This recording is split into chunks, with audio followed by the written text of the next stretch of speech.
back. We are all mothers, Nushaba told me, there and here, and our hearts are aching. Orla Giran, BBC News, Ganja, Azerbaijan. Armen Hagopjanian is an Armenian-American surgeon. He travelled from LA to Nagorno-Karabakh to work in a hospital where he told me conditions were dreadful. The Stepanakert, the capital of Artsakh, is being bombed constantly without any interruption. The condition is terrible. The quality of life is down to zero. People are terrified.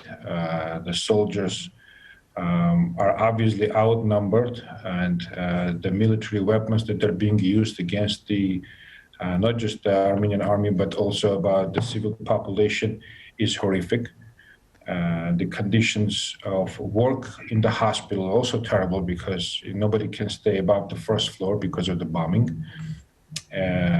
The morale is high, but the reality is poor.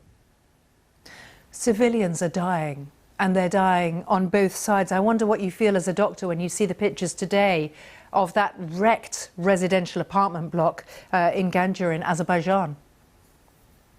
Well, I haven't seen much of the news in Azerbaijan, but I've seen a lot of wrecked houses in Stepanakert.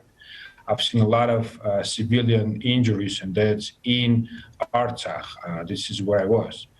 We do not have time to watch news. We can only help people who are injured. It doesn't matter whether you're Armenian or Azeri or Turk or anybody else. The war is terrible. The war is terrible because some idiots who came to power do not care about the normal population. They don't care about the kids who are dying. And as a surgeon, can I ask you, Mr. Hagopjanian, you've come all the way from Los Angeles. Do you think there are others like yourself from the Armenian diaspora who are returning to do what they can do?